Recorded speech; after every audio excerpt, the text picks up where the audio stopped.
So there's a strong masturbation addiction here, right? You're completely accustomed to your own hand to the point where nothing else can satisfy you except your right hand. My right hand, yes. Okay?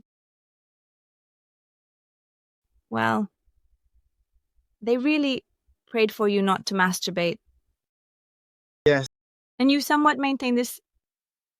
But if the urge comes again, yes, indeed. but if the urge comes again and you feel like you have to masturbate today, then I would like to ask you the following. Yes.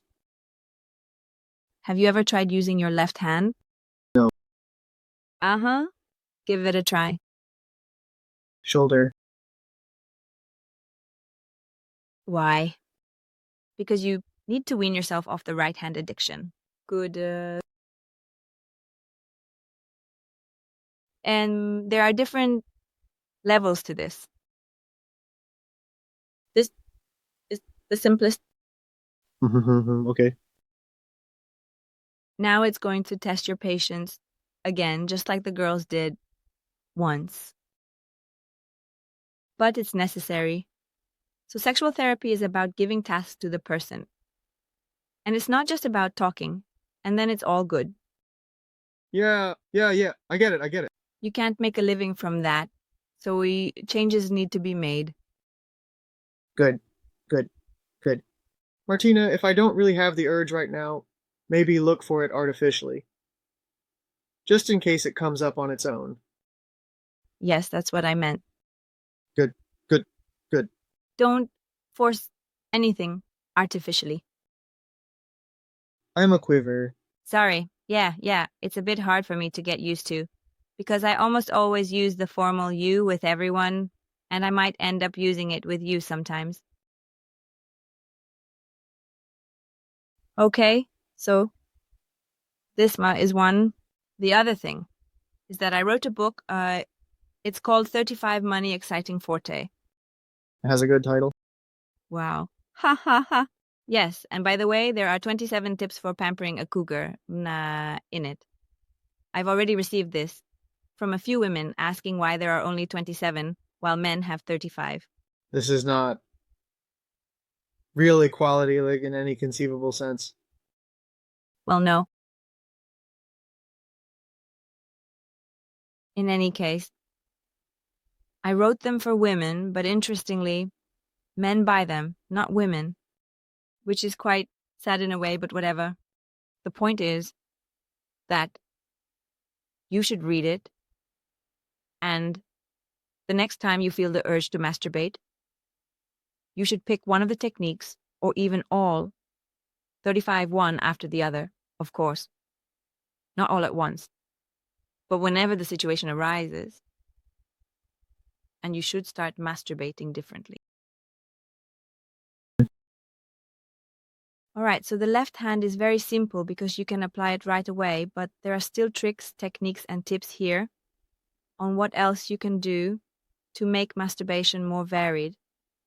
The goal behind this is to ensure that you can find satisfaction not just in one way, through your right hand and the usual motions. Yes.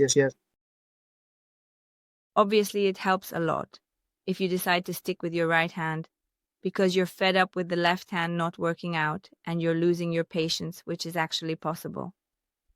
Then you just do it differently. If you usually tug on your penis very hard, then start stimulating it gently. If you usually touch with 2 fingers, then now try with 3 fingers. Not with a full grip, but just slightly with the hand. Yes, the point is to do it differently from your usual routine. I understand. I understand. Yes, because this addiction, this right hand dependency, can completely ruin your sex life in the sense that you really only crave this, and no matter what the poor partner does, it won't really be good. He will have his moments of success. And you might be thinking, in the midst of the greatest joys of being together, oh, when will we get to the point where I can touch my own penis and really get off? Right. When the intimacy is already happening, well, this is more typical for longer ones, so it's not really for the shorter ones. But it does cross people's minds that, okay, it's time to go now. This has been going on for a while now. Yes, and my process didn't have one. But let it be. All right, let it be. Let it be. We're here to make this work. But in the meantime, it's worth introducing these techniques. All right, so that you can break free from this fixation. I still do. Yes. Okay, so how do I get that? Ebook or ebook, yes. Yes, this is an ebook. Martina, we talked about how I should also do some processing while reading the book. I'm experiencing my thoughts. That's the other book.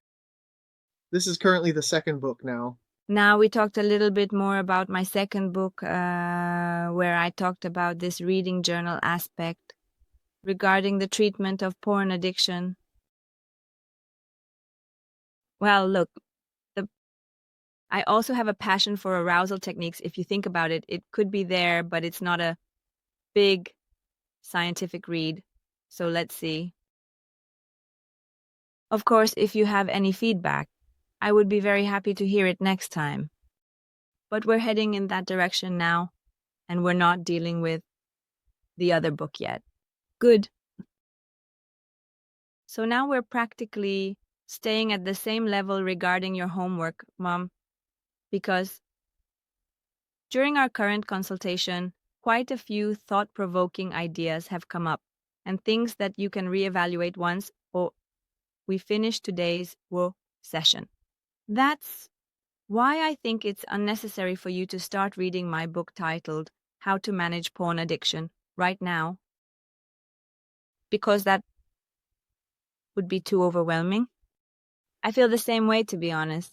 Of course, this will come later, so at the time, when I feel we can implement it, we will, and immediately, so don't worry about it for a moment. I just don't think it's timely right now. Uh-huh. Good. Oh, good. That's fine. Okay. So now I would like to ask for something regarding the conclusion, which is quite special. I was thinking that we could spice up this sexology consultation by both sharing our impressions at the end, how we felt, and what additional thoughts we have. You know, like in the old soap opera Neighbors. Yeah, how it ended with those short sentences. I remember it. Yeah. Yes. And then you, as a client, would tell me what it was like. Did you expect this or something else? How you felt? Were there any surprises? Was there anything you didn't like? Was there anything you liked, etc.? And then I, as a professional, will share what I think. So, what do you think? Good. I really liked it. I'm very happy about it. It's a bit like a feeling, if it's a feeling. I think a baby can feel it on its own, that it's being done well, clearly, or sorry, and that it's getting that delicious dry snot. So I have a feeling that I could compare this. And honestly, I'm really happy about it. And I have to say, I'm also glad that it's not just the two of us, but there are others as well, even if we can't see them for now. This awareness somehow gives me a lot right now. And I think that's it. Why does this give so much?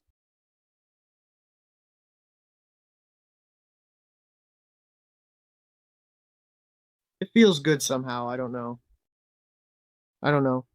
It's exhibitionism, desire, itchiness, performance. I can't quite put into words what it is. I could describe it in both negative and positive terms. But somehow I'm glad that we're not alone in this and that we're talking about it honestly. It's special that I can feel free to express this, especially since we are both Christians, and yet we talk so honestly about this, otherwise sensitive and bright topic. Would it be very difficult for you to say that this awareness lifts you up because others are listening and watching and that it helps others? Well, that too, of course, that's part of it. Of course. It's not just those, then that's the bad part overall. Of course. When someone expresses something positive in a more negative way. So what do you think that means? I don't know. Right now, I don't know what to lead you to. What, is he being modest or what? I don't know, Well, yes, and what's behind the modesty? but I don't know that a little bit of order or what. No, always? No, no, no, no. Of course not, not always. So what's behind modesty? There could be many things behind it. What's behind your background? Why did you express yourself that way? Why did you say that? Yes, I think I didn't want to present myself in such a positive light. Well, why not? Because it seems more honest if I present myself to you.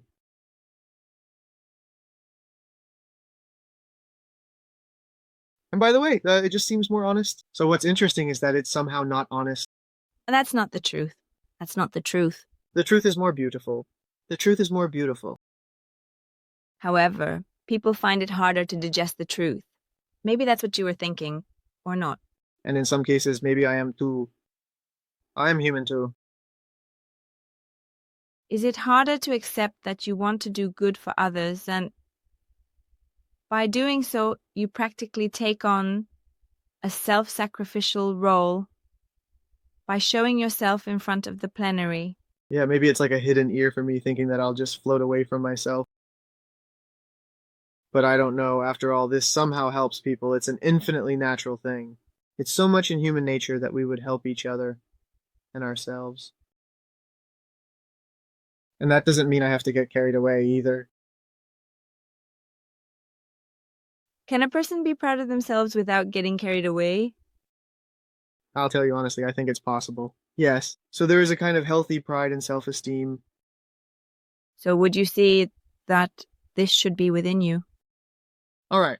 I will communicate it this way. The middle way, you know what I said at the beginning? Moderation. I am a believer in finding the middle way. And there shouldn't be any swings to the left or right. Good. Zoltán, you are doing something huge right now. That's huge. Respect, such respect. I'm really amazed. Oh, thank you. I am amazed by this.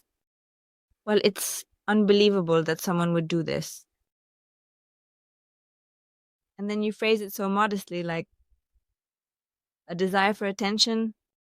No, this is much more than that. No.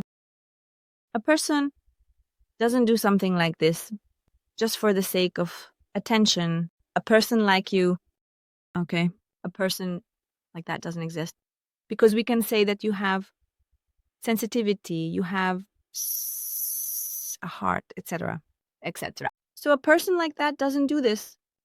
There is a higher purpose behind it. And you are willing to take this on for that reason.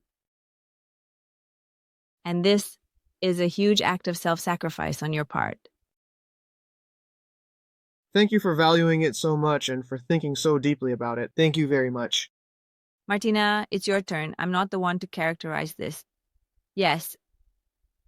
Okay, so this isn't a traditional neighborly type of ending because I just couldn't hold back and I had to ask a question and poke around a bit. Because, you know, in the neighborhood, everyone just says it. And in the old news broadcasts, you know how it was during communism. They always told us knew what to think. Yes, yes. Okay, so this isn't like that. I absolutely didn't plan on spending so much time on childhood. And here I had to because it's huge. There is a difference between how you see your problems now and how it all started. And at times like this, it's good for a person to go back to their roots, especially since you mentioned 3 different sexual disorders. The situation would be completely different if the erectile dysfunction had only appeared a few years ago. Then everything would be different. Wait, did the erectile dysfunction appear a few years ago? Yes, I just didn't have time to say that yet because I didn't want to share everything the first time, but early ejaculation can turn into erectile dysfunction after decades, and then it turns out that it has actually always been erectile dysfunction. Sorry, I was saving this for the next part, but since you asked, digest this too. But it's not just from this, Nen, that we can see that early ejaculation is actually erectile dysfunction. It's also about whether you can slow down the arrival of the ejaculation in other ways. For example, if there is a second round, then it was probably just early ejaculation. But if there isn't a second round, then it can be considered erectile dysfunction, especially if it really can't be sustained any longer.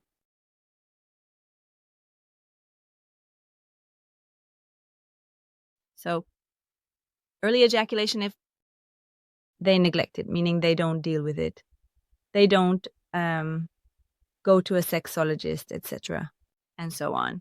After a while, as a man ages, it transforms into erectile dysfunction. So it reveals its true face, and its true face is that of erectile dysfunction. Well, now, so this is again about therapy. It's not the kind of feedback you get from neighbors, but for you, there has always been a sense of guilt regarding masturbation, either on your own account or because of societal pressure, right? Yes. In that environment, which perhaps today's youth can't even comprehend, because we live in a world now where open discussions about more liberated sex are common. There was an era when you really couldn't talk much about sex, and anyone who did seemed like a weirdo. Yes. It's probably incomprehensible to today's youth, but that's how it was. We only saw two tits.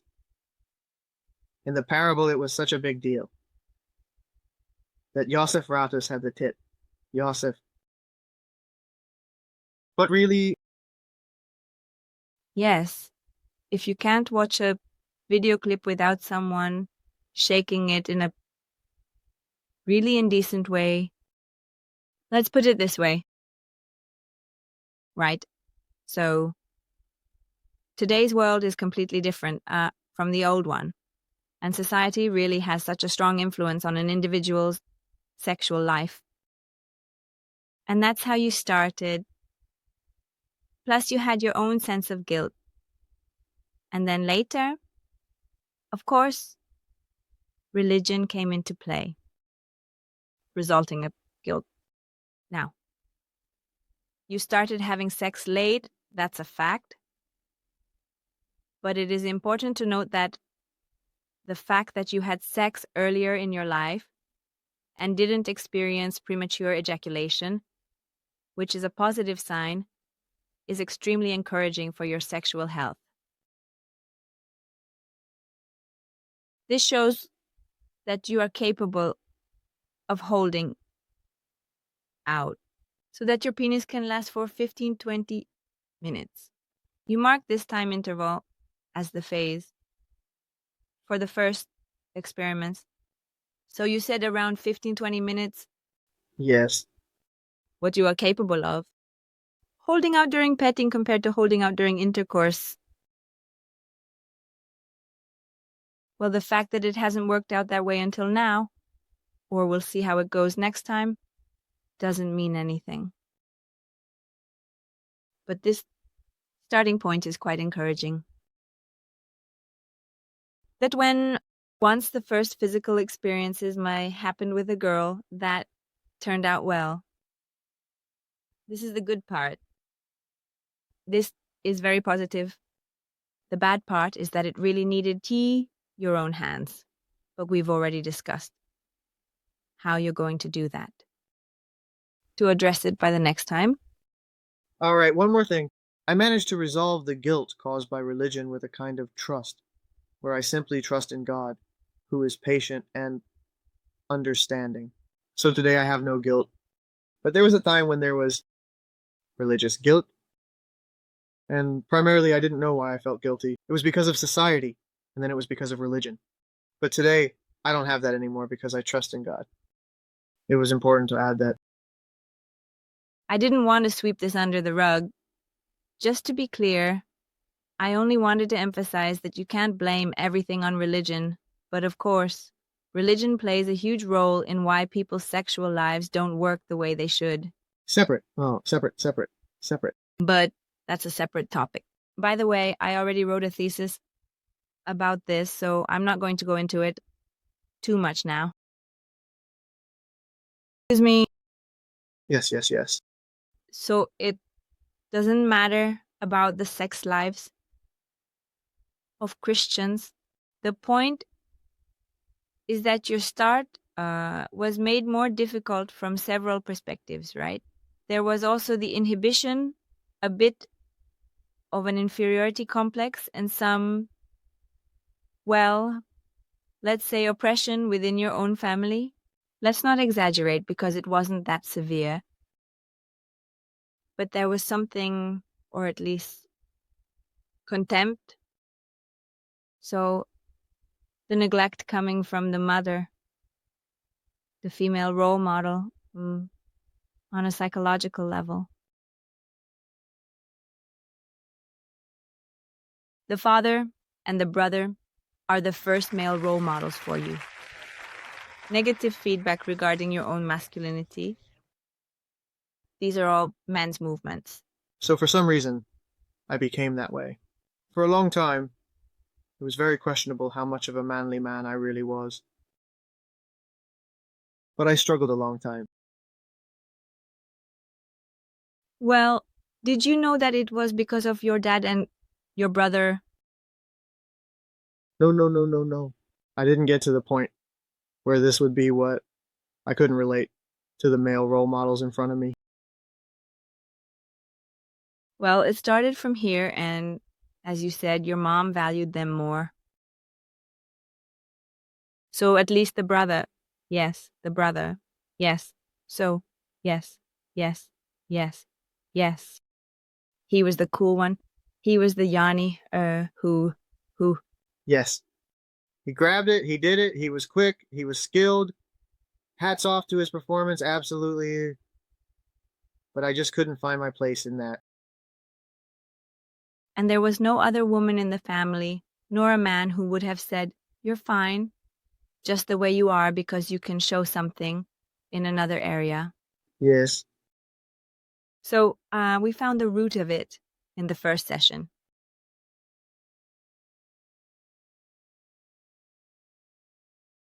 The questioning of your belief in your own masculinity.